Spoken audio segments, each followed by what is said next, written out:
Hello friends, welcome to CPC competition paper crackers में आपका हार्दिक स्वागत है। फ्रेंड्स, मैं आज के लिए आपके लिए एक टेस्ट सीरीज लेके आया हूँ हिस्ट्री की, जो क्या होगी आपकी ऑब्जेक्टिव टाइप क्वेश्चन आधारित होगी वो टेस्ट सीरीज। मतलब उसमें हम पूरी कंप्लीट हिस्ट्री करने वाले हैं, जिसका आज हम क्या करेंगे, पार्ट 1 करेंगे।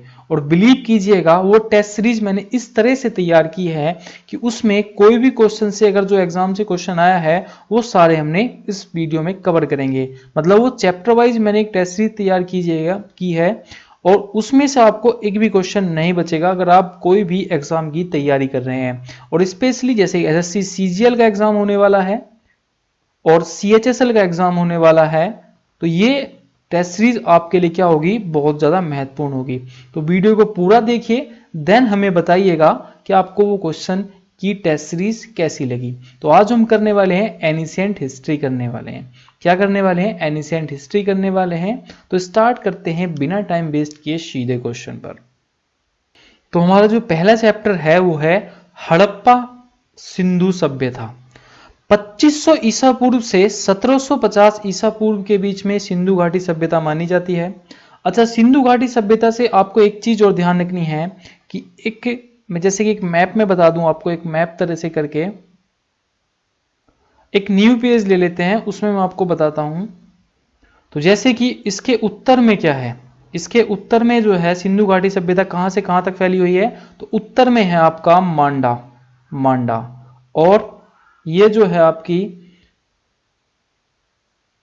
तो उत्तर में क्या है, मांडा से लेकर दाइमाबाद तक। मतलब दक्षिण में क्या है, दाइमाबाद है और मांडा है। मांडा कहाँ है, जम्मू कश्मीर में हमारा मांडा है। मतलब जम्मू कश्मीर से, और दाइमाबाद है आपका महाराष्ट्र में। मतलब जम्मू कश्मीर से और महाराष्ट्र तक, और सुतकेंडोर से आलिमगीरपुर तक।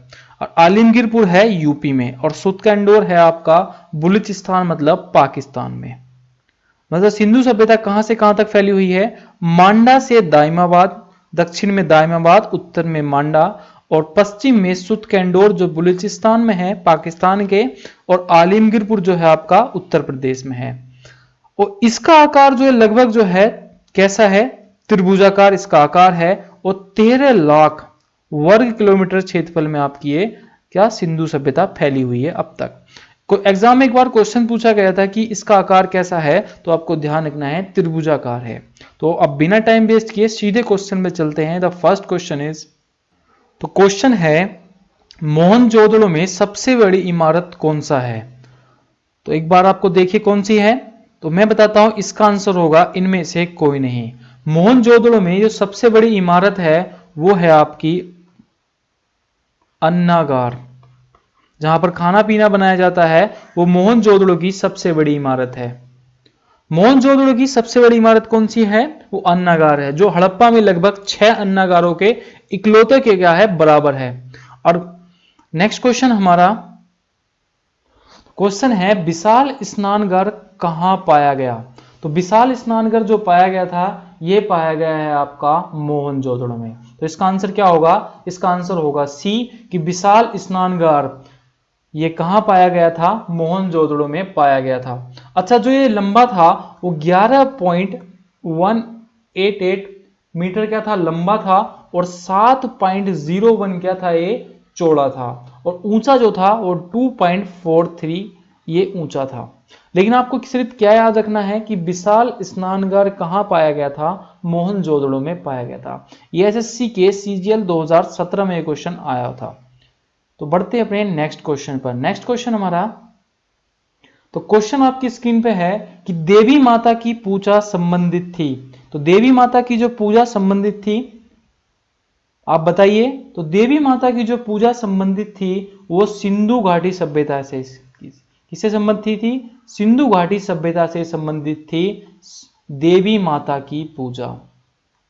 नेक्स्ट क्वेश्चन हमारा क्वेश्चन है सिंधु घाटी सभ्यता का बंदरगाह कौन सा था। तो कालीबंगन, लोथल, रोपड़, मोहनजोदड़ो।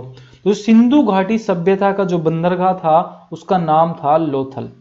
क्या नाम था, लोथल उसका नाम था। या आप एक चीज बोल सकते हो कि सिंधु घाटी का कहीं कहीं पर बंदरगाह नहीं हो तो गोदीबाड़ भी शब्द यूज किया गया है, गोदीबाड़। अगर आपसे पूछा जाए सिंधु घाटी सभ्यता का गोदीबाड़ या डोकयार्ड कौन था, तो ये लोथल था। लोथल कहां पे है? गुजरात में है लोथल। ये बात आपको ध्यान रखनी है, कहां पे है? गुजरात में है लोथल। नेक्स्ट क्वेश्चन हमारा क्वेश्चन है सिंधु घाटी सभ्यता में शहरों की गलियां कैसी थी? तो सिंधु घाटी सभ्यता में जो शहरों की गलियां थी, चौड़ी सीधी, सपाट, संकरी और टेढ़ी मेढ़ी, या इनमें से कोई नहीं?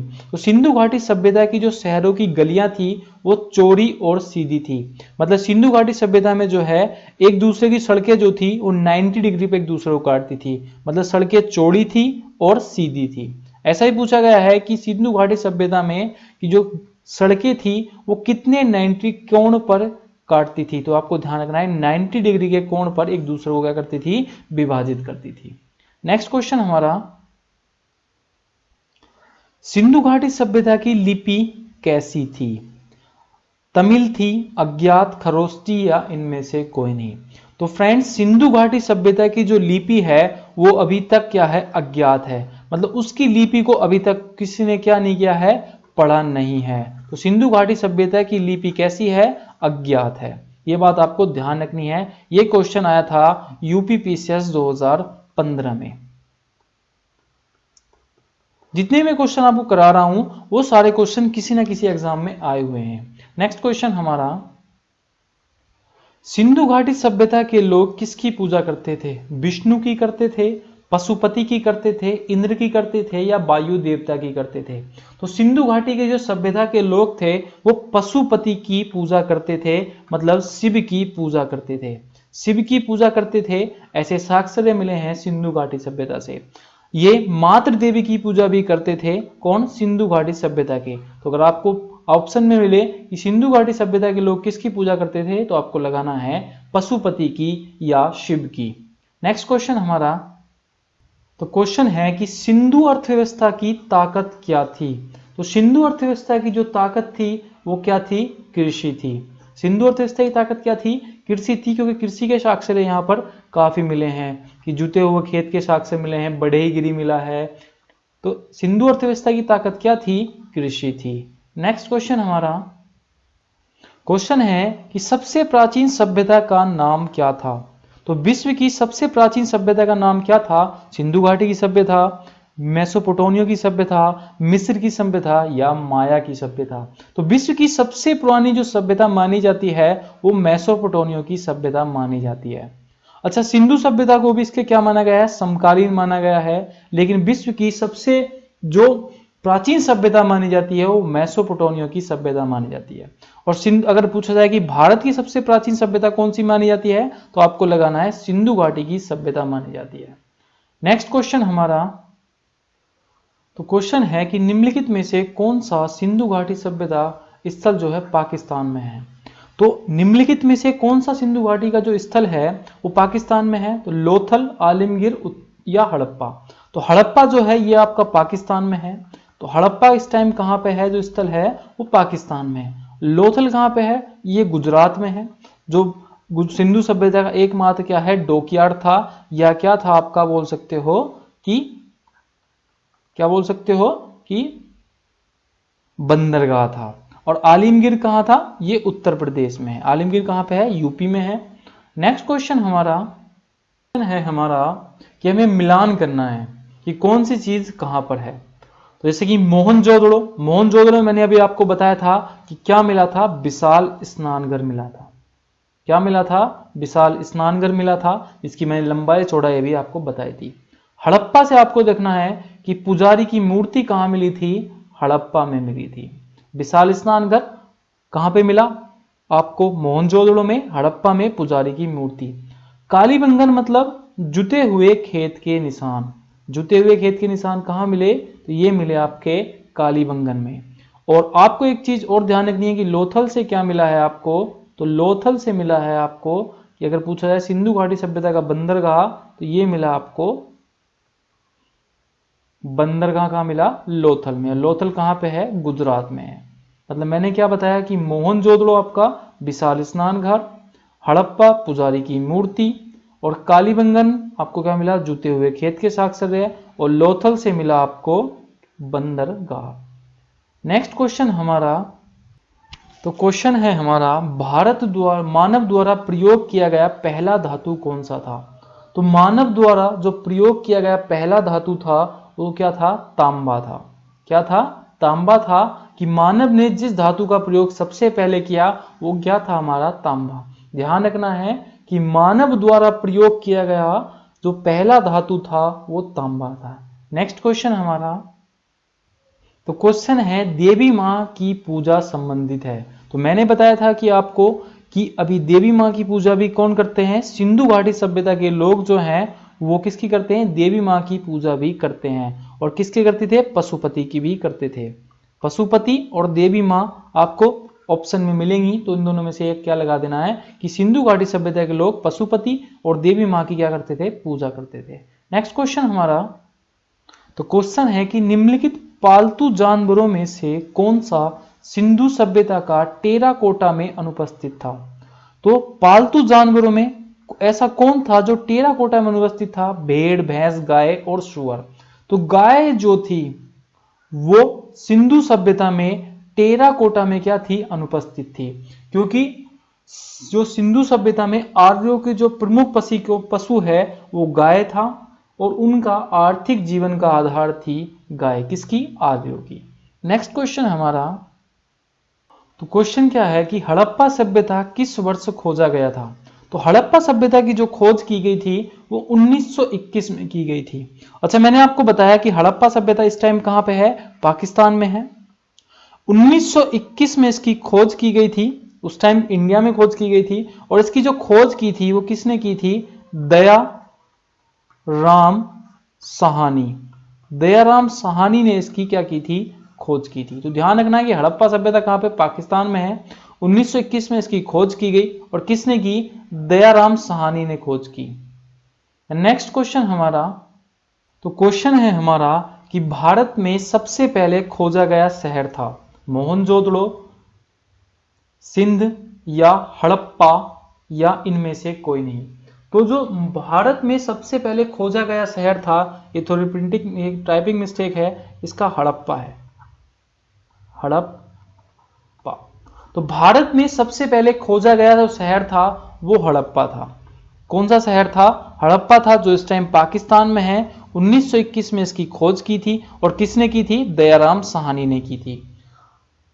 अब तक जो है 1921 से लेकर अब तक सिंधु सभ्यता से लगभग कितने खोजे गए हैं? 2000 स्थल खोजे जा चुके हैं अब तक। नेक्स्ट क्वेश्चन हमारा, सिंधु घाटी सभ्यता में घोड़े के अवशेष कहां मिले? तो सिंधु घाटी सभ्यता में जो घोड़े के अवशेष मिले हैं तो कहां मिले हैं? सुरकोटदा, बनवाली या कालीबंगा में। तो सिंधु घाटी सभ्यता में घोड़े के जो अवशेष मिले वो कहां मिले? सुरकोटदा में मिले हैं। कहां पे मिले हैं? सुरकोटदा में मिले हैं घोड़े के अवशेष। नेक्स्ट क्वेश्चन हमारा, हड़प्पा सभ्यता किस युग की सभ्यता है? तो लौह युग की, नवपाषाण युग की, पुरापाषाण युग की या कांस्य युग की? तो हड़प्पा सभ्यता जो है आपकी ये कांस्य युग की सभ्यता है। कैसी सभ्यता है? कांस्य युग की सभ्यता है हड़प्पा सभ्यता। फ्रेंड्स, आपको याद कैसे करना है? ये वीडियो जो है 1.5 की स्पीड से आपको ये देखनी है, कम से कम 1.5 की स्पीड से, क्योंकि मैं आपको टाइम की यहां बचत कर रहा हूं। इसी हिसाब से आपको 1.5 की स्पीड से यह वीडियो देखनी है, तभी इस वीडियो का आपको लाभ मिलेगा। नेक्स्ट क्वेश्चन हमारा, तो क्वेश्चन क्या है कि एक ही कब्र में मानव के कंकाल निकले, 3 मानव के कंकाल निकले हैं। तो एक ही कब्र में जो 3 मानव के कंकाल निकले हैं वो कहां से निकले हैं? दमदमा से निकले हैं। मतलब दमदमा से एक ही कब्र में 3 मानव के कंकाल निकले। लगातार 5 साल खुदाई करने के बाद यहां से क्या निकले? आपके 3 मानव कंकाल निकले थे। नेक्स्ट क्वेश्चन हमारा, तो क्वेश्चन है कि भारतीय उपमहाद्वीप में कृषि के प्राचीनतम साक्ष्य कहां मिले? ब्रुजहोम में, मेहरगढ़ में, कालटिब्बा से या इनमें से कोई नहीं। तो भारतीय उपमहाद्वीप में जो कृषि के प्राचीनतम साक्ष्य मिले हैं वो कहां मिले हैं? मेहरगढ़ से मिले हैं। कहां से? मेहरगढ़ से मिले हैं कृषि के प्राचीनतम साक्ष्य। यह क्वेश्चन यूपीपीसीएस मेंस 2007 में आया था और एसएससी में भी 3 बार यह क्वेश्चन रिपीट हो चुका है। कि भारतीय उपमहाद्वीप या भारत में कृषि के प्राचीनतम साक्ष्य कहां मिले, तो आपको ध्यान रखना है कि मेहरगढ़ से मिले हैं। नेक्स्ट क्वेश्चन हमारा क्वेश्चन है कि राख का टीला निम्नलिखित में से किस नवपाषाणिक स्थल से संबंधित है? ब्रह्मगिरी, संगनकुल्लू, बुद्धिहाल या इनमें से कोई नहीं। तो राख का किला जो है आपका ये कहाँ मिला था? ये संगनकुल्लू में मिला था। अच्छा, राख का टीला जो है कर्नाटक के मैसूर के पास एक बेल्लारी जनपद पड़ता है, जहां पर क्या मिला था? राख के टीले प्राप्त हुए थे। कहां पर? कर्नाटक के मैसूर के पास एक जनपद पड़ता है बेल्लारी। नेक्स्ट क्वेश्चन हमारा, तो क्वेश्चन है हमारा कि सिंधु घाटी सभ्यता के घर किससे बनाए जाते थे? तो सिंधु घाटी सभ्यता के जो घर थे ईंट से, बांस से, पत्थर से या लकड़ी से, तो सिंधु घाटी सभ्यता के घर जो थे वो पक्की ईंटों से निर्मित होते थे। मतलब कैसे घर होते थे? पक्के घर होते थे, पक्की ईंटों से निर्मित घर होते थे। तो अगर आपसे पूछा जाए कि सिंधु घाटी सभ्यता में घर किससे बनाए जाते थे, तो ईंटों से बनाए जाते थे। नेक्स्ट क्वेश्चन हमारा, मोहनजोदड़ो का स्थानीय नाम क्या है? Very very most important question है। एग्जाम में कम से कम भी मान के चले कि 10 बार ये एग्जाम में, हर एग्जाम में पूछा जा चुका होगा। और क्या है मोहनजोदड़ो का स्थानीय नाम? जीवितों का टीला, कंकालों का टीला, दांसों का टीला या मृतकों का टीला? तो मोहनजोदड़ो का जो स्थानीय नाम है वो क्या है? मृतकों का टीला है। क्या है? मृतकों का टीला है मोहनजोदड़ो का स्थानीय नाम। नेक्स्ट क्वेश्चन हमारा, सिंधु घाटी सभ्यता जानी जाती थी, तो सिंधु घाटी सभ्यता जो थी वो किस लिए जानी जाती थी? अपने नगर नियोजन के लिए, अपने कृषि संबंधी कार्यों के लिए, मोहनजोदड़ो हड़प्पा के लिए या अपने उद्योग के लिए? तो सिंधु घाटी सभ्यता जो थी वो अपने नगर नियोजन के लिए जानी जाती थी। किसके लिए जानी जाती थी? नगर नियोजन के लिए। इसके जो घर होते थे पक्की ईंटों से निर्मित होते थे और यहाँ की सड़कें जो है एक दूसरे को समकोण पर काटती थी और सड़कें कैसी होती थी? चौड़ी होती थी और सीधी होती थी। ये बात भी आपको ध्यान रखनी है। नेक्स्ट क्वेश्चन हमारा क्वेश्चन है, में मिलान करना है प्राचीन स्थल से पुरातात्विक अवशेष का। किससे करना है? प्राचीन स्थल से पुरातात्विक अवशेष का। अच्छा, मैंने आपको बताया था कि गोदीवाड़ा कहां पाया गया या डोकयार्ड या बंदरगाह कहां पाया गया? तो लोथल में पाया गया था। कहां पे? लोथल में पाया गया। जुते हुए खेत के साक्ष्य कहां से प्राप्त हुए थे? तो कालीबंगन से प्राप्त हुए थे, मतलब राजस्थान से प्राप्त हुए थे। और लोथल कहां पे है? गुजरात में है। अच्छा, धोलावीरा से क्या प्राप्त हुआ था? हड़प्पा लिपि के बड़े आकार के 10 चिन्हों वाला एक शिलालेख प्राप्त हुआ था धोलावीरा से। कहां से? धोलावीरा से जो प्राप्त हुआ था वो हड़प्पा लिपि के एक बड़े आकार के 10 चिन्हों वाला एक शिलालेख प्राप्त हुआ था। अच्छा, बनवाली से क्या प्राप्त हुआ था? बनवाली से प्राप्त हुआ था पक्की मिट्टी की निर्मित हुई हल्की आकृति। मतलब अगर आपसे पूछे कि डोकयार्ड कहां प्राप्त हुआ, तो लोथल में। जुता हुआ खेत के साक्ष्य कहां प्राप्त हुए? कालीबंगा में। और हड़प्पा लिपि के बड़े आकार के 10 चिन्हों वाला एक शिलालेख कहां प्राप्त हुआ? धोलावीरा में। और पक्की मिट्टी की निर्मित हुई हल्की आकृति कहां प्राप्त हुई? तो ये आपकी याद रखना है, बनवाली में प्राप्त हुई। नेक्स्ट क्वेश्चन हमारा क्वेश्चन है कि हड़प्पा एवं मोहनजोदड़ो की पुरातात्विक खुदाई के प्रभारी थे। मतलब किसके काल में मोहनजोदड़ो की खुदाई की गई? किसके काल में की गई? लॉर्ड मेकाले के काल में की गई थी। क्या? मोहनजोदड़ो की खुदाई। मतलब की तो दयाराम साहनी ने थी, अलग अलग स्थलों पर अलग अलग ने खोज की थी, वो मैं आपको लिखवा दूंगा। लेकिन किसके काल से स्टार्ट की गई? तो लॉर्ड मेकाले के काल में की गई थी सबसे पहले मोहनजोदड़ो की खुदाई। नेक्स्ट क्वेश्चन हमारा, हड़प्पा के मिट्टी के बर्तनों पर सामान्यतः किस रंग का प्रयोग किया जाता है? अच्छा, जो हड़प्पा की मिट्टी थी उस पे जो बर्तन थे हड़प्पा के मिट्टी के बर्तन, उस पर किस रंग का प्रयोग किया था? लाल, नीला, हरा या पीला? तो हड़प्पा के मिट्टी के बर्तनों पर किसका प्रयोग किया था? रेड कलर का यूज किया था। मतलब लाल रंग का यूज किया था। किस पर? हड़प्पा में मिट्टी के बर्तनों पर। किस रंग का प्रयोग किया था? लाल रंग का। नेक्स्ट क्वेश्चन हमारा क्वेश्चन है कि सिंधु घाटी सभ्यता की विकसित अवस्था में निम्नलिखित में से किस स्थल में घरों में कुएं के अवशेष मिले? तो सिंधु घाटी की सभ्यता की जो विकसित अर्थव्यवस्था थी, अवस्था थी, उसमें कहां पर जो है घरों में कुएं के अवशेष मिले थे? तो मोहनजोदड़ो में क्या मिला था? जो मोहनजोदड़ो में क्या मिला था आपका? घरों में कुएं के अवशेष मिले थे। क्या मिले थे? घरों में कुएं के अवशेष मिले थे आपके मोहनजोदड़ो में। नेक्स्ट क्वेश्चन हमारा, किस सिंधुकालीन स्थल में एक ईंट पर बिल्ली का पीछा करते हुए कुत्ते के पंजे के निशान मिले? मतलब ईंट पर एक बिल्ली का पीछा करते हुए कुत्ते के पंजे के निशान मिले हैं, तो ये मिले हैं आपके चुनहोदड़ो में। कहां पर मिले हैं? चुनहोदड़ो में मिले हैं आपका बिल्ली का पीछा करते हुए कुत्ते के पंजे के निशान। नेक्स्ट क्वेश्चन हमारा, तो क्वेश्चन है कि किस हड़प्पा कालीन स्थल से नृत्य मुद्रा वाली स्त्री की कांस्य प्राप्त हुई? मतलब एक नृत्य करने वाली स्त्री की जो आपकी एक पेंटिंग थी वो प्राप्त हुई थी, तो ये हुई थी आपकी कहां से? मोहनजोदड़ो से। कहां से हुई थी? मोहनजोदड़ो से प्राप्त हुई थी। नेक्स्ट क्वेश्चन हमारा, मांडा किस नदी के किनारे स्थित है? तो मांडा जो है आपका किस नदी के किनारे स्थित है? तो चिनाब नदी के किनारे स्थित है मांडा। और मांडा कहां पे है? जम्मू कश्मीर में है। जितने भी कौन सा स्थल जो भी एग्जाम में पूछा गया है अभी तक नदी पे, वो एक बार वीडियो के लास्ट में मैं आपको बता दूंगा, आपको वही याद रखना है, क्योंकि यहाँ पर स्थल बहुत ज्यादा हैं और जो भी नदी होंगी जो एग्जाम में के लिए मोस्ट इंपोर्टेंट है वो सारी वीडियो में एक बार डिस्कस कर लेंगे एंड में। नेक्स्ट क्वेश्चन हमारा, तो जितने भी सिंधु घाटी सभ्यता से क्वेश्चन थे वो सारे हमने डिस्कस कर लिए। अब हम जो करने वाले हैं, हम स्टार्ट करने वाले हैं चैप्टर 2, जिसमें हम क्या करेंगे? वैदिक सभ्यता को जानेंगे। मतलब 1500 ईसा पूर्व 1500 बीसी से 1000 बीसी के बीच में जितने भी क्वेश्चन आपके आते हैं प्राचीन भारत से एग्जाम में पूछे गए हैं, वो सारे हम फटाफट क्वेश्चन हम कवर कर लेते हैं इसमें। तो स्टार्ट करते हैं दूसरा चैप्टर, तो ये है उपनिषद वाला। नेक्स्ट क्वेश्चन पे चलते हैं अपने। क्वेश्चन है कि उपनिषद क्या है? क्या है उपनिषद? क्या है? महाकाव्य है, हिंदू दर्शन का स्रोत है, कथा संग्रह है, कानून की पुस्तकें हैं। तो उपनिषद क्या है? हिंदू दर्शन का स्रोत है।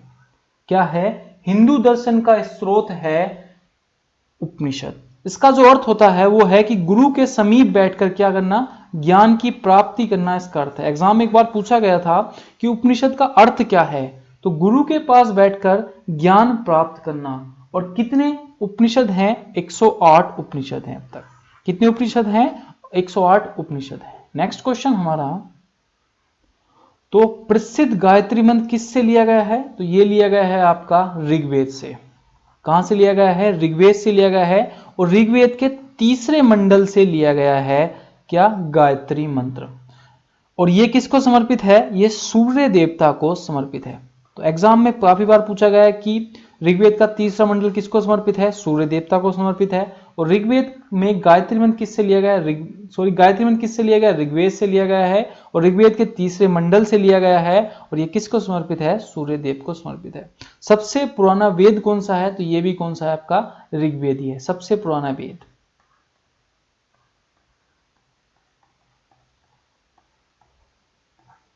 नेक्स्ट क्वेश्चन हमारा, जब भारत पर सबसे पहले आक्रमण किसने किया था?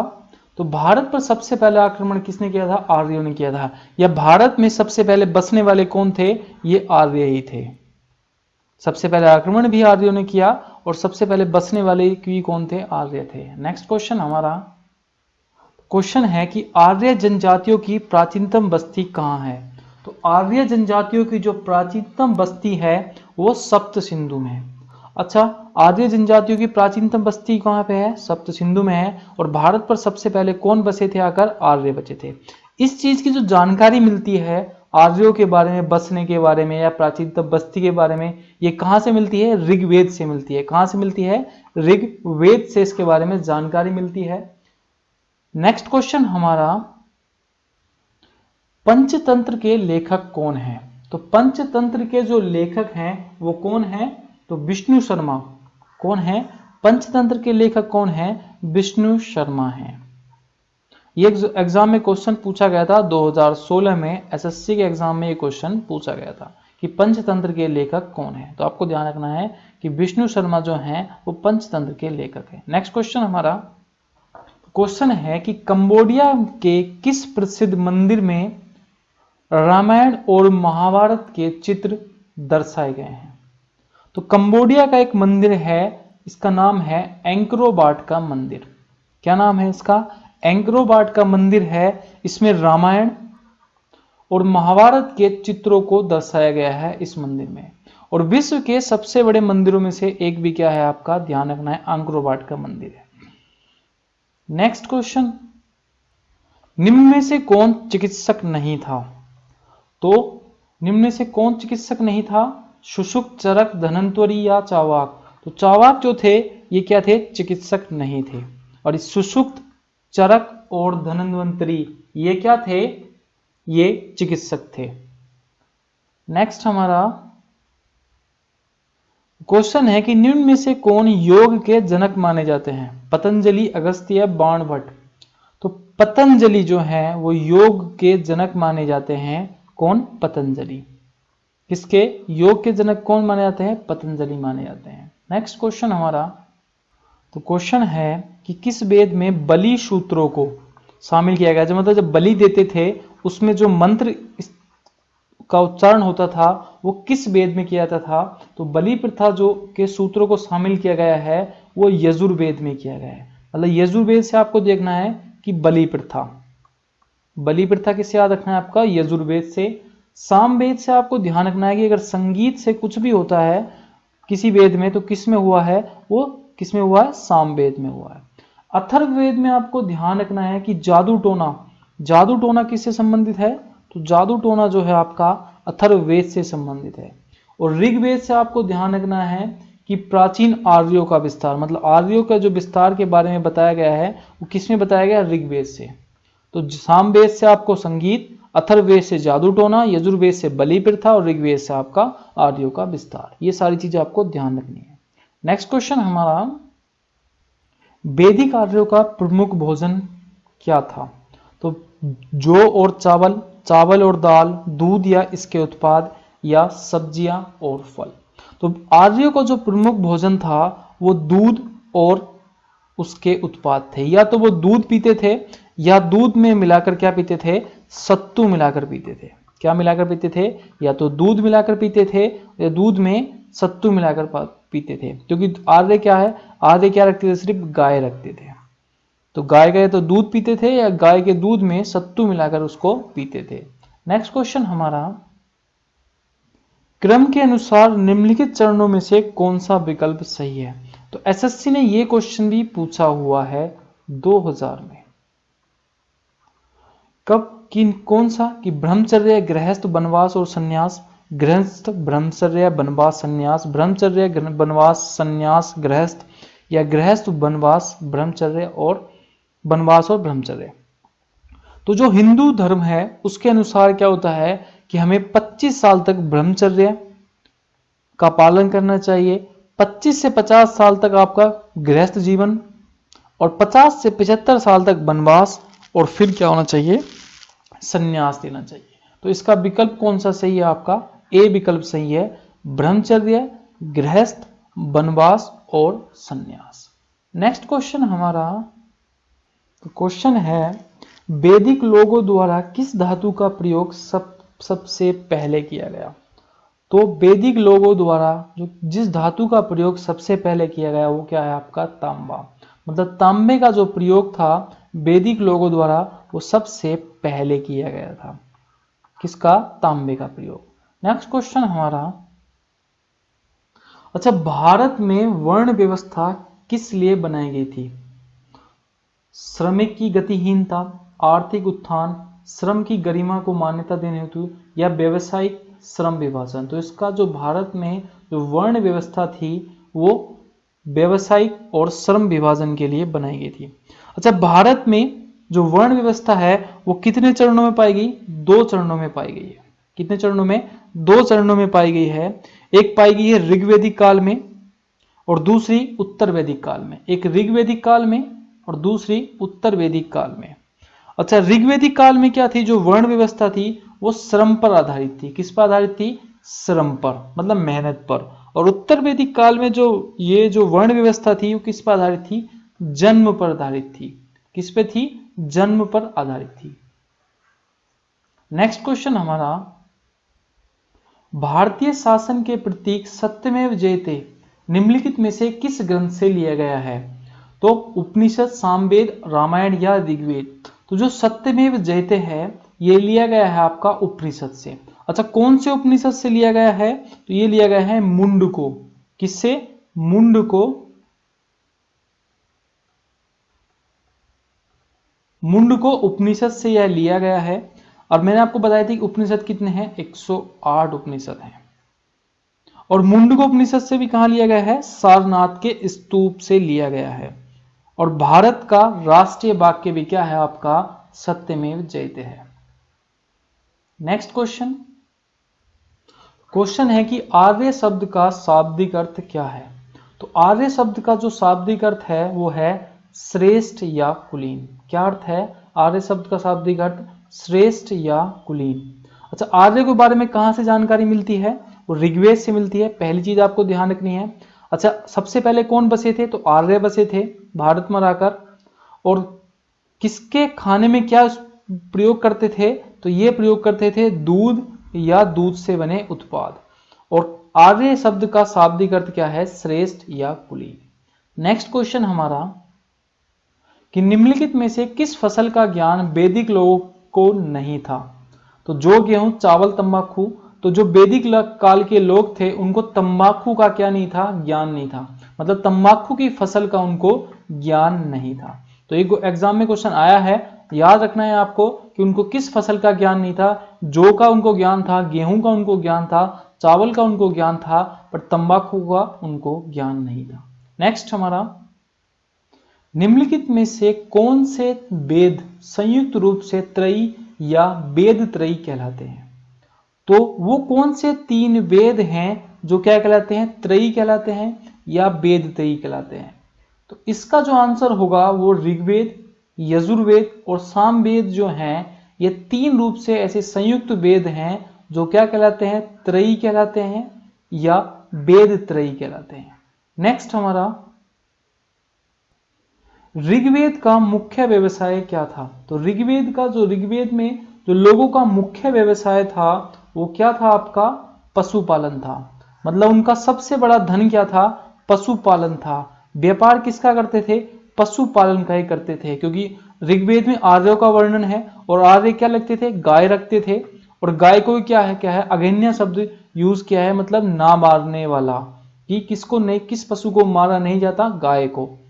तो आपको ध्यान रखना है कि पशुपालन का यूज किस में किया गया है, या पशुपालन व्यवसाय था वो ऋग्वेद में था। अगर आपको वीडियो अच्छी लग रही हो तो एक लाइक ठोक दो। और अगर आपने अभी तक हमारा चैनल सब्सक्राइब नहीं किया है तो प्लीज हमारे चैनल को सब्सक्राइब भी कर दो दोस्तों। नेक्स्ट क्वेश्चन हमारा, तो भारतीय संगीत का आदि ग्रंथ कहा जाता है? तो जब भी संगीत की बात आई तो मैंने क्या बताया था? सामवेद बताया था। और बलि की बात आए तो यजुर्वेद बताया था। और ऋग्वेद से क्या बताया था? आर्यों के बारे में जानकारी मिलती है किससे? ऋग्वेद से। उपनिषद क्या है? हिंदू दर्शन का स्रोत है। मतलब 108 उपनिषद हैं। और किस उपनिषद से सत्यमेव जयते लिया गया है? तो मुंडको उपनिषद से लिया गया है। नेक्स्ट क्वेश्चन हमारा, ऋग्वेद में संपत्ति का प्रमुख रूप क्या था? तो अभी मैंने बताया था कि गाय मतलब गोधन और भूमि।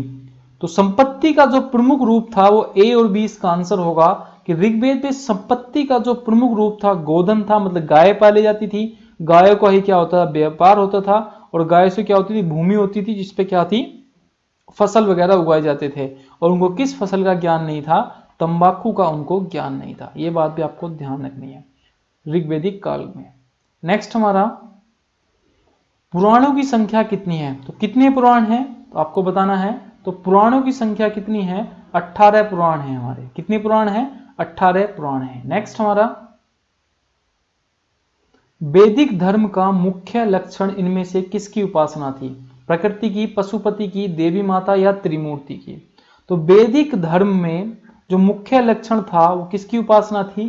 प्रकृति की। किसकी उपासना करते थे वो लोग? उपासना करते थे प्रकृति की करते थे। नेक्स्ट हमारा, अष्टोमा सद्गमया कहां से लिया गया है? तो अष्टोमा सद्गमया कहां से लिया गया है? ऋग्वेद से लिया गया है। कहां से लिया गया अष्टोमा सद्गमया?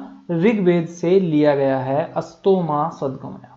नेक्स्ट हमारा, तो क्वेश्चन है कि मीमांसा और पूर्व मीमांसा दर्शन के प्रतिपादक हैं।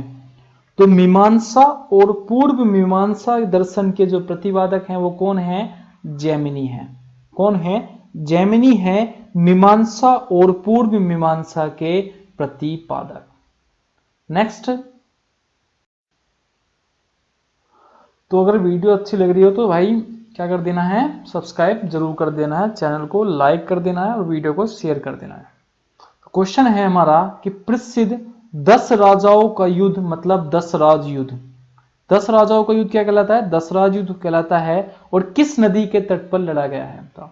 तो जो 10 राज युद्ध था ये लड़ा गया था आपका पोरोशनी नदी के तट पर।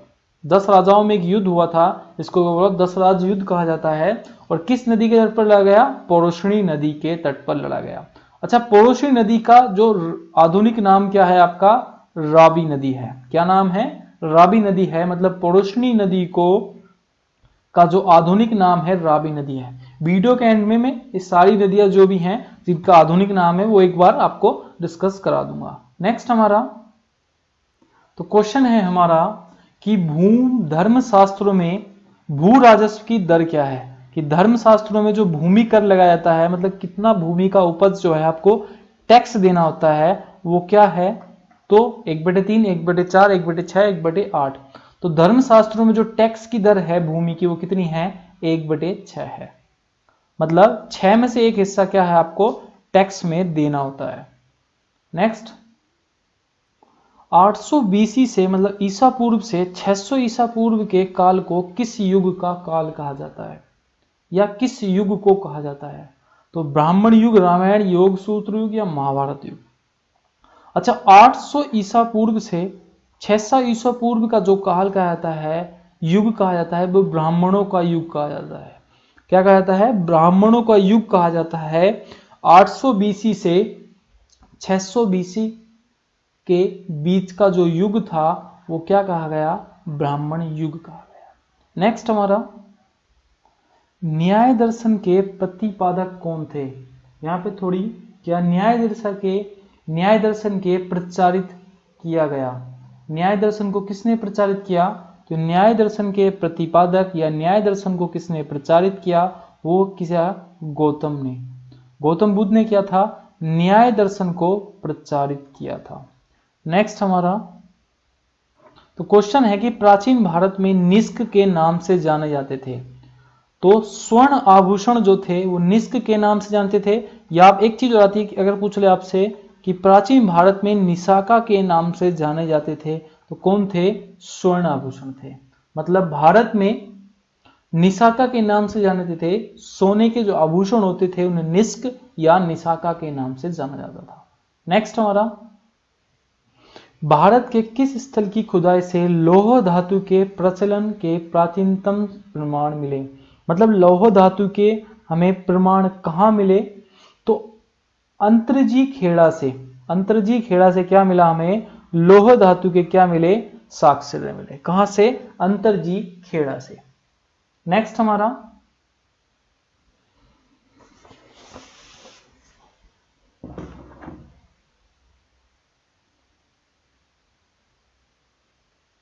तो क्वेश्चन है हमारा कि चरक संहिता नामक पुस्तक किससे संबंधित है?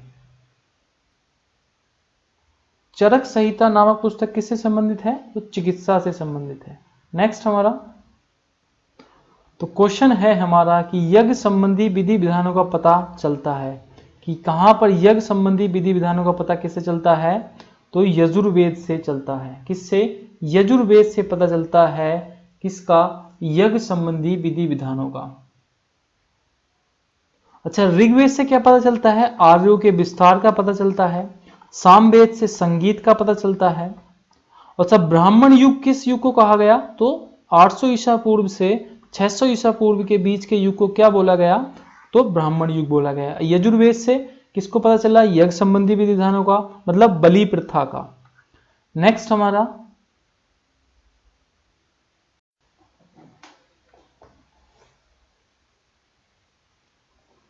सबसे प्राचीन वेद कौन सा है? सबसे पुराना वेद है आपका, सबसे प्राचीन वेद है आपका ऋग्वेद। कौन सा है सबसे प्राचीन वेद? पहले 4 वेद हैं सबसे प्राचीन वेद, जिसमें से क्या है ऋग्वेद है, दूसरे पे आता है आपका सामवेद, तीसरे पे आता है आपका अथर्ववेद यजुर्वेद, और चौथे पे आता है आपका अथर्ववेद। सबसे पुराना ऋग्वेद, उसके बाद सामवेद, तीसरे नंबर पे यजुर्वेद और चौथे पे अथर्ववेद।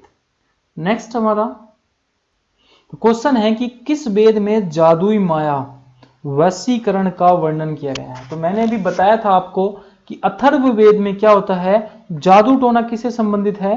तो जादू टोना जो है आपका ये अथर्ववेद से संबंधित है, सामवेद संगीत से, यजुर्वेद बलि प्रथा से और आर्यों का विस्तार ऋग्वेद से। नेक्स्ट हमारा सभा और समिति प्रजापति की 2 पुत्रियां थी, किस वेद में इसका उल्लेख है? तो इस किस वेद में उल्लेख है? तो अथर्ववेद में इसका उल्लेख है कि जादू टोने के उसमें क्या था, जादू टोना किससे संबंधित है? अथर्ववेद से। और सभा और समिति प्रजापति की 2 पुत्रियां हैं, इस वेद किसका उल्लेख ऋग्वेद में है, सॉरी ये अथर्ववेद में। अच्छा ऋग्वेद में क्वेश्चन आया था कि ऋग्वेद में कितने मंडल हैं? तो 7 मंडल होते हैं ऋग्वेद में। और गायत्री मंत्र किस मंडल पर आधारित है? तीसरे मंडल में है गायत्री मंत्र। और तीसरा मंडल किसको समर्पित है? सूर्य देवता को समर्पित है तीसरा मंडल। नेक्स्ट हमारा क्वेश्चन है कि ब्राह्मण ग्रंथों में सबसे प्राचीन कौन है? तो उस ब्राह्मण ग्रंथों में जो है आपका सबसे प्राचीन है ऐतरेय ब्राह्मण। मतलब जैसे कि सबसे प्राचीन वेद कौन सा है? ऋग्वेद है। ऐसे ही सबसे प्राचीन ऋग्वेद में ब्राह्मणों को क्या बोलते थे? ऐतरेय ब्राह्मण कहते थे। तो जैसे कि ऋग्वेद में क्या बोलते थे ब्राह्मणों को? ऐतरेय ब्राह्मण। तो ये बात आपको ध्यान रखनी है कि ऋग्वेद में ऐतरेय ब्राह्मण। अच्छा शतपथ ब्राह्मण जो है आपका ये किस में बोलते थे? यजुर्वेद में क्या बोलते थे? शतपथ ब्राह्मण बोलते थे ब्राह्मणों को। और गोपत ब्राह्मण किस में बोलते थे? अथर्ववेद में। अथर्ववेद में किस क्या बोलते थे ब्राह्मणों को? गोपत ब्राह्मण। और पंचबीस बोलते थे आपका सामवेद में। सामवेद में क्या बोलते थे ब्राह्मणों को? पंचबीस। तो सबसे पुराने ब्राह्मण क्या रहा है? ऐतरेय ब्राह्मण। यजुर्वेद में शतपथ ब्राह्मण, अथर्ववेद में गोपत ब्राह्मण और सामवेद में पंचबीस ब्राह्मण। नेक्स्ट क्वेश्चन हमारा गोत्र व्यवस्था प्रचलन में कब आई? तो गोत्र व्यवस्था जो थी प्रचलन में आई उत्तर वैदिक काल में। कब आई? उत्तर वैदिक काल में गोत्र व्यवस्था प्रचलन में आई। मतलब 800 बीसी से 600 बीसी के बीच में क्या थी? गोत्र व्यवस्था जो थी आपकी प्रचलन में आई। नेक्स्ट हमारा तो क्वेश्चन है कि अनुलोम विवाह का अर्थ क्या है? मतलब अनुलोम विवाह क्या है? तो जब उच्च वर्ण का पुरुष मतलब एक मालदार पुरुष और गरीब लड़की के साथ शादी करता है तो उसे क्या बोलते हैं? अनुलोम विवाह कहते हैं। मतलब उच्च वर्ण का पुरुष निम्न वर्ण की नारी के साथ विवाह करता है उसे क्या बोलते हैं? अनुलोम विवाह। अच्छा प्रतिलोम विवाह कब माना जाता है? मतलब जो उच्च वर्ण की नारी मतलब कोई एक पैसे वाली लड़की एक गरीब लड़के से शादी करती है उसे क्या बोलते हैं? प्रतिलोम विवाह कहते हैं। मतलब अनुलोम विवाह मतलब मालदार लड़का गरीब लड़की से शादी करता है तब अनुलोम विवाह होता है। और प्रतिलोम विवाह क्या होता है? जब गरीब एक रिच लड़की एक गरीब लड़के से शादी करती है तो उसे क्या बोलते हैं? प्रतिलोम विवाह कहते हैं। नेक्स्ट हमारा तो क्वेश्चन है हमारा प्राचीन व्याकरण अष्टाध्यायी के रचनाकार हैं। तो प्राचीन व्याकरण अष्टाध्यायी के जो रचनाकार हैं वो कौन है? पाणिनि है। कौन है? पाणिनि है प्राचीन व्याकरण अष्टाध्यायी के रचनाकार। नेक्स्ट हमारा तो क्वेश्चन है कि ऋग्वेद में सबसे पवित्र नदी किसे माना जाता है? तो ऋग्वेद की सबसे पवित्र नदी जो है आपका वो सरस्वती नदी को माना जाता था। किसको माना जाता था? सरस्वती नदी को माना जाता था ऋग्वेद की सबसे पवित्र नदी। इसको क्या क्या नाम थे? इसे मातेमा भी कहते थे, मातेमा। और इसको जिसका नाम था वो देवी तमा भी कहते थे, देवी तमा। मतलब ऋग्वेद में सरस्वती को मातेमा, देवी तमा और नदी तमा, नदी तमा के नाम से भी जाना गया है। मतलब सबसे अच्छी मां, सबसे अच्छी देवी और सबसे अच्छी नदी। नेक्स्ट सबसे प्राचीनतम पुराण कौन सी है? सबसे प्राचीनतम पुराण कौन सी है? मत्स्य पुराण जो है वो सबसे प्राचीनतम पुराण है। नेक्स्ट हमारा, ऋग्वेद में अघन्या शब्द का प्रयोग किसके लिए किया गया है? ब्राह्मण के लिए, गाय, स्त्री या पुरोहित के लिए?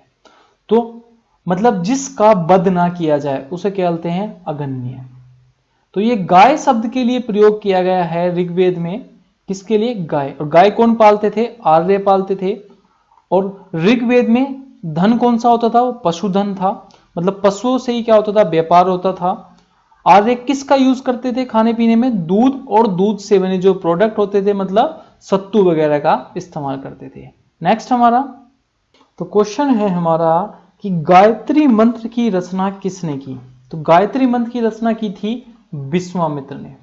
अच्छा, गायत्री मंत्र कहां पाया गया? तो ऋग्वेद में गायत्री मंत्र पाया जाता है। ऋग्वेद के तीसरे मंडल में क्या होता है आपका? गायत्री मंत्र पाया गया। अच्छा, इसकी रचना हुई तीसरे मंडल में ऋग्वेद के, और तीसरा मंडल किसको समर्पित है? सूर्य देवता को समर्पित है। अच्छा, अगर मैं पूछूं आपको सोम को कौन सा मंडल समर्पित है ऋग्वेद में, तो आपको ध्यान रखना है नवा मंडल जो है आपका ऋग्वेद में सोम को समर्पित है। नेक्स्ट हमारा, ऋग्वेद में कितने सूक्त हैं? तो ऋग्वेद में कुल कितने सूक्त हैं?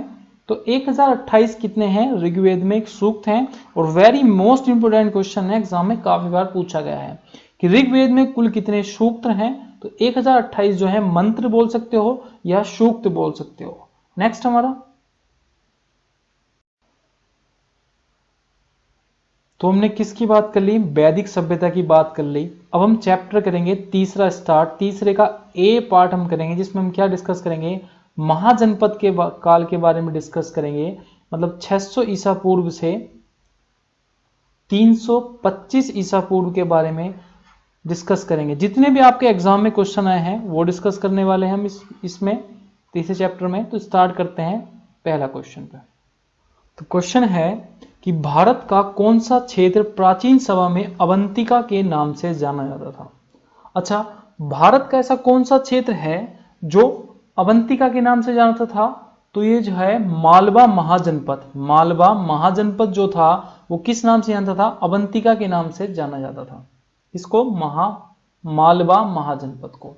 मालवा महाजनपद भी यह राज्य दो भागों में विभक्त था। एक तो था आपका उत्तरी अवंतिका और दूसरा था दक्षिणी अवंतिकी। नेक्स्ट हमारा, अच्छा, आजीवक एक संप्रदाय था और ये किसके समकालीन था? तो आजीवक संप्रदाय जो था आपका एक संप्रदाय था और ये बुद्ध के समकालीन था। किसके समकालीन था? ये बुद्ध के समकालीन था आजीवक संप्रदाय। इसे क्या बोलते थे? इसे नियतिवादी संप्रदाय भी बोलते थे। नियतिवादी संप्रदाय भी इसको क्या कहते थे? आजीवक संप्रदाय को कहते थे। नेक्स्ट हमारा, वह शासक कौन था जिसने राज सिंहासन पर बैठने के लिए अपने पिता बिंबिसार की हत्या कर दी? तो वह कौन सा शासक था जिसने सिंहासन पर बैठने के लिए अपने पिता मतलब बिंबिसार की हत्या की? तो वो था अजातशत्रु। अजातशत्रु ने राजगद्दी पाने के लिए अपने पिता बिंबिसार की हत्या कर दी। बिंबिसार से आपको ध्यान रखना है कि हर्यक वंश का संस्थापक कौन था? तो हर्यक वंश का संस्थापक है आपका बिंबिसार। और बिंबिसार की मृत्यु किसने कर दी? अजातशत्रु ने कर दी। और अजातशत्रु की मृत्यु किसने की? उसी के पुत्र उदयीन ने की थी। उदयीन ने किसकी मृत्यु की? अपने बाप की, अजातशत्रु की। और अजातशत्रु ने किसकी मृत्यु की? अपने बाप की, मतलब बिंबिसार की मृत्यु की। इसी वजह से हर्यक वंश को क्या कहा गया है? पितृहंता वंश भी कहा गया है। मतलब हर किसी ने अपने बाप की हत्या की है सिंहासन पर बैठने के लिए। नेक्स्ट हमारा क्वेश्चन है हमारा, सिकंदर और फोरस की सेनाओं ने किस नदी के आमने सामने क्या किया? पैड़ाव डाल दिया। पैड़ाव, ये थोड़ा पड़ाव, मतलब एक दूसरे के सामने, जैसे कि यहां पर सिकंदर की सेना थी, यहां पर पोरस की सेना थी और बीच में एक नदी बह रही थी। उस नदी का नाम क्या है? तो झेलम नदी के बीच में दोनों ने पैड़ाव डाल दिया था। झेलम नदी के, किस नदी के बीच में? झेलम नदी के बीच में। अच्छा, ये इस युद्ध को क्या बोला गया? इस युद्ध को बोला गया आपका बितस्ता युद्ध। क्या बोला गया? बितस्ता युद्ध बोला गया था। और कब हुआ था? 326 ईसा पूर्व में इन दोनों ने क्या था? आपस में क्या डाल दिया था? पैडाब डाल दिया था झेलम नदी के तट पर। नेक्स्ट हमारा, चेदी वंश का प्रसिद्ध शासक राजा खारवेल। चेदी वंश का प्रसिद्ध शासक राजा खारवेल किस क्षेत्र से संबंधित था? तो यह कलिंग से संबंधित था। कौन? राजा खारवेल। और ये कौन था? जैन धर्म का अनुयायी भी था। और इसका जो उल्लेख मिलता है वो हाथी गुम्फा उल्लेख में मिलता है। किसमें? हाथी गुम्फा अभिलेख में इसका उल्लेख मिलता है राजा खारवेल का। नेक्स्ट हमारा, उस साम्राज्य का नाम बताइए जिसने पहली बार युद्ध में हाथियों का इस्तेमाल किया। तो पहली बार युद्ध में हाथियों का इस्तेमाल करने वाला राज्य था आपका मगध। मगध ने पहली बार युद्ध में हाथियों का इस्तेमाल किया था। किसका इस्तेमाल किया था? हाथियों का। मतलब मौर्य सम्राट चंद्रगुप्त मौर्य की सेना का वर्णन यूनानी लेख प्लूटोक ने किया है कि किस कैसे कैसे उन्होंने क्या किया? हाथियों का इस्तेमाल किया। नेक्स्ट हमारा, तो किसकी सेना ने ग्रीक सिकंदर के साथ झेलम नदी के तट पर मुकाबला किया था? तो मैं अभी बताया था कि झेलम नदी के तट पर एक तरफ कौन बैठा था? सिकंदर बैठा था। और एक तरफ कौन था? तो पोरस की सेना थी। और इस युद्ध को क्या बोला गया? बितस्ता युद्ध भी बोला गया। कब? 326 बीसी में यह युद्ध लड़ा गया था। कौन सी में? 326 बीसी में। नेक्स्ट हमारा,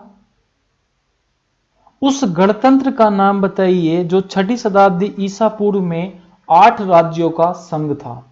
तो बज्जी जनपद जो था वो 6ठी शताब्दी ईसा पूर्व में 8 राज्यों का एक संघ था। अच्छा, गौतम बुद्ध के समय 10 राज्यों का एक गणतंत्र राज्य थे, जिसमें से 8 किसके अंतर्गत आते थे? बज्जी महाजनपद के अंतर्गत आते थे। और बुद्ध काल का सबसे बड़ा अनशक्तिशाली जो वैशाली का लक्षवी गणराज्य था। नेक्स्ट हमारा, तो क्वेश्चन है कि निम्न में से किस शासक को मगध के उदय का श्रेय दिया जाता है? तो अगर मगध के उदय का जो श्रेय दिया जाता है वो किसको दिया जाता है? बिंबिसार को मगध के उदय का श्रेय दिया जाता है। अच्छा, सबसे पहले हाथियों का युद्ध में इस्तेमाल किसने किया था? तो मगध राज्य ने किया था। मगध जो था 16 महाजनपदों में से सबसे महत्वपूर्ण जनपद उभर कर सामने आया था। इसकी जो अगर तुमसे पूछा जाए कि मगध की सबसे पहली राजधानी कौन सी थी, तो आरंभिक राजधानी थी आपकी गिरिब्रिज। क्या थी? गिरिब्रिज, जिसको हम क्या बोलते हैं? राजगृह भी कह सकते हैं। क्या कह सकते हैं? राजगृह भी कह सकते हैं। अच्छा, मगध का वास्तविक संस्थापक किसे कहता है? तो मगध पर बिंबिसार ने हर्यक वंश की स्थापना कर मगध साम्राज्य की स्थापना की थी या नींव डाली थी। नेक्स्ट हमारा, तो क्वेश्चन है कि मौर्य वंश के बाद किस वंश ने मगध पर शासन किया? तो मौर्य वंश के बाद किस वंश ने शासन किया था? तो वो था शुंग वंश ने। किसने किया? मौर्य वंश के बाद, मतलब चंद्रगुप्त मौर्य वंश के बाद जो था आपका शुंग वंश ने क्या किया? मगध पर शासन किया। नेक्स्ट, तो क्वेश्चन है कि नालंदा विश्वविद्यालय कहां स्थित है? तो नालंदा विश्वविद्यालय बिहार में स्थित है। बिहार के पटना से 80 किलोमीटर दूरी पर इसका जो है आपका यह स्थित है। अच्छा, यूनेस्को की धरोहर है, मतलब विश्व धरोहर में नालंदा विश्वविद्यालय शामिल है। और इसका जो निर्माण हुआ था वो गुप्त काल के शासक किसके? कुमार गुप्त के समय में हुआ था। किसके निर्माण हुआ था? कुमार गुप्त के शासन काल में इसका निर्माण हुआ था। नेक्स्ट हमारा, हर्यक वंश के किस शासक को कुणिक कहा जाता है? हर्यक वंश के किस शासक को कुणिक कहा जाता है? तो अजात शत्रु को क्या कहा जाता है? कुणिक कहा जाता है। और अजात शत्रु को पितृहंता, मतलब इसने अपने पिता बिंबिसार की हत्या की थी। और अजात शत्रु की हत्या किसने की? उदयन ने की। तो हर्यक वंश का संस्थापक कौन था? वास्तविक संस्थापक बिंबिसार था। और बिंबिसार का पुत्र अजातशत्रु ने बिंबिसार की हत्या की और अजातशत्रु की उदयन ने हत्या की थी। तो इसी वजह से हर्यक वंश को क्या बोलते थे? पितृहंता वंश भी कहते थे। यह बात आपको ध्यान रखनी है, एग्जाम में काफी बार पूछी भी गई है। नेक्स्ट हमारा, नंद वंश का संस्थापक कौन था? तो महापद्म नंद था नंद वंश का संस्थापक। नंद वंश का संस्थापक कौन था? महापद्म नंद। और हर्यक वंश का संस्थापक कौन था? तो बिंबिसार था हर्यक वंश का।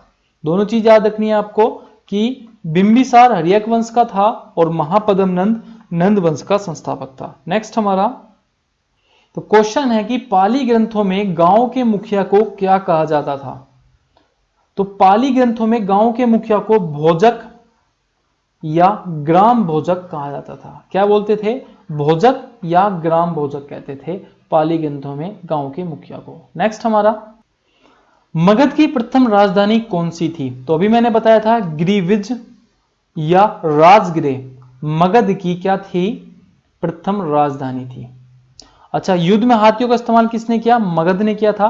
और 16 महाजनपदों में सबसे महत्वपूर्ण महाजनपद जो आपको ध्यान रखना है वो मगध याद रखना है। और ये क्वेश्चन जो है कम से कम भी 1000 बार ये क्वेश्चन एग्जाम में आ चुका है कि मगध की प्रथम राजधानी क्या थी? तो आपको ध्यान रखना है गिरिविच या राजगृह। नेक्स्ट हमारा नंद वंश का अंतिम सम्राट कौन था? तो नंद वंश का जो अंतिम सम्राट था वो कौन था? घनानंद था। सॉरी, नंद वंश का अंतिम सम्राट था घनानंद। अच्छा, नंद वंश का संस्थापक कौन था? तो महापद्म नंद था, महापद्म नंद। और नंद वंश का अंतिम सम्राट कौन था आपका? तो घनानंद था। मतलब सबसे पहले कौन था? महापद्म नंद आया और लास्ट में कौन था आपका? घनानंद था। दोनों चीज आपको इस तरह से याद रखनी है कि फर्स्ट महापद्म नंद जो संस्थापक थे और घनानंद सबसे लास्ट में आए थे। नेक्स्ट हमारा तो क्वेश्चन है कि भारत में सिक्कों एवं मुद्रा का प्रचलन कब हुआ? भारत में सिक्कों एवं मुद्रा का प्रचलन कब हुआ? तो 600 ईसा पूर्व में क्या हुआ? सिक्कों एवं मुद्रा का प्रचलन हुआ। कि स्टार्ट कब हुई? 600 ईसा पूर्व में लगभग क्या हुई? मुद्रा का प्रचलन हुआ। नेक्स्ट हमारा प्राचीन भारत में दूसरा विदेशी आक्रमण व पहला यूरोपीय आक्रमण ये किन के द्वारा किया गया या किसके द्वारा किया गया? तो प्राचीन भारत में दूसरा विदेशी आक्रमण या पहला यूरोपीय आक्रमण किसके द्वारा किया गया? यूनानियों द्वारा किया गया। किसके द्वारा किया गया? यूनानियों द्वारा किया गया पहला यूरोपीय आक्रमण। नेक्स्ट हमारा 16 महाजनपदों की सूची कहां उपलब्ध है? तो आगुंतर निकाय में 16 महाजनपदों की सूची उपलब्ध है। कहां पर? आगुंतर निकाय में 16 महाजनपद। और 16 महाजनपदों सबसे महत्वपूर्ण जनपद जिसे आपको याद रखना है वो क्या है? मगध याद रखना है आपको। नेक्स्ट हमारा सिकंदर के आक्रमण के समय उत्तर भारत में निम्नलिखित राजवंशों में से किसका शासन था? जब सिकंदर ने जो आक्रमण किया था तो किसके सामने किया था? नंद वंश का उस टाइम क्या था? क्या थे? शासक थे नंद वंश सिकंदर के आक्रमण के समय। नेक्स्ट हमारा तो मगध सम्राट बिंबिसार ने अपने राजवेद जीवक को किस राज्य के राजा की चिकित्सा के लिए भेजा था? तो अवंतिका के जो चिकित्सक अवंतिका के राजा थे तो बिंबिसार ने अपने जो राजवेद था उस जीवक को कहां भेजा? अवंतिका के राजा जो बीमार थे उनको ठीक करने के लिए। अच्छा, बिंबिसार था, आपको क्या ध्यान रखना है कि हर्यक वंश का संस्थापक कौन था? बिंबिसार था। इसकी मृत्यु किसने की? अजातशत्रु ने की। और अजातशत्रु की मृत्यु किसने की? उदयन ने की। और हर्यक वंश को क्या बोलते हैं? पितृहंता वंश भी कहते हैं। अच्छा, ये तो हमारे 3 चैप्टर तो हो गए पूरे कंप्लीट। अब कुछ इसमें जो पॉइंट हमारे रह गए हैं वो हम डिस्कस कर लेते हैं, वो भी एग्जाम में काफी बार पूछे गए हैं। तो दोस्तों हमने क्या क्या कर लिया? हमने तीनों टॉपिक हमने कवर कर लिए हैं। कौन कौन से टॉपिक हमने कवर करे? जैसे कि आज हमने कर लिया सिंधु घाटी सभ्यता हमने कर ली पूरी, वैदिक सभ्यता हमने कर ली,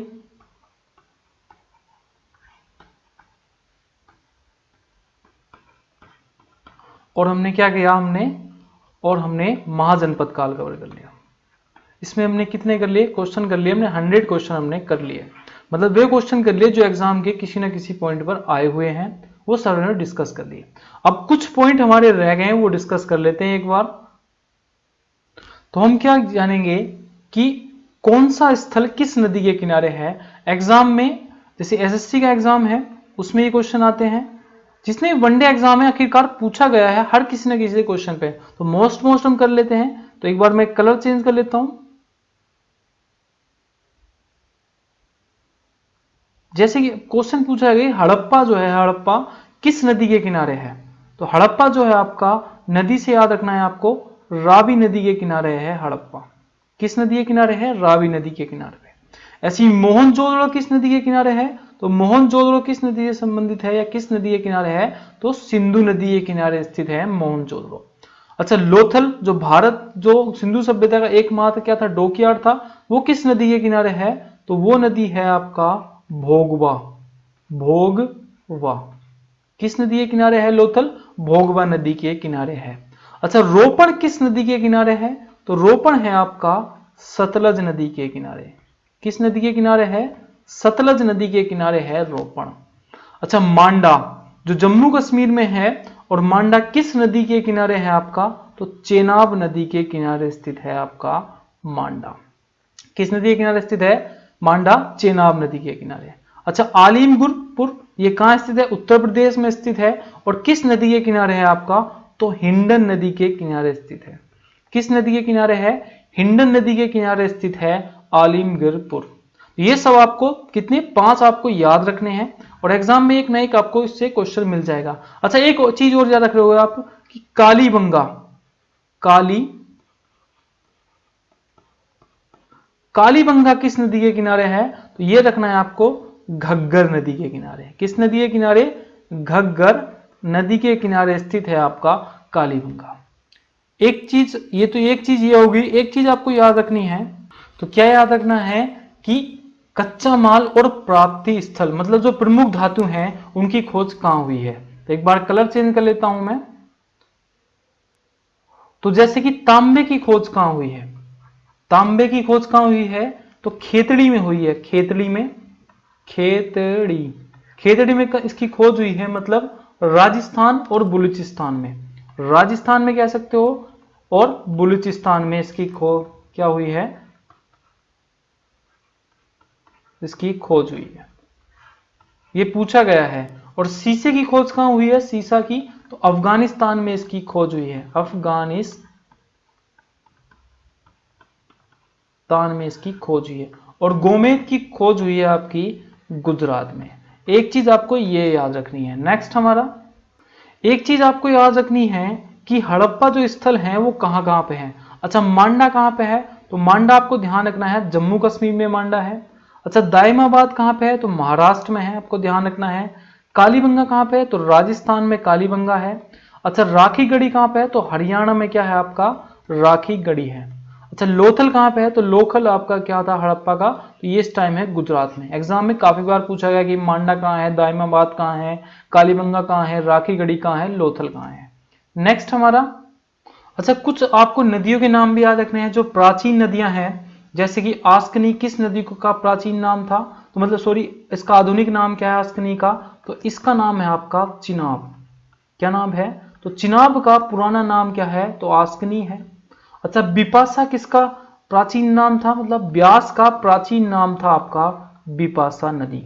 अच्छा, पौरुषणी नदी, पौरुषणी मतलब रावी नदी का जो पुराना नाम क्या था आपका पौरुषणी नदी था।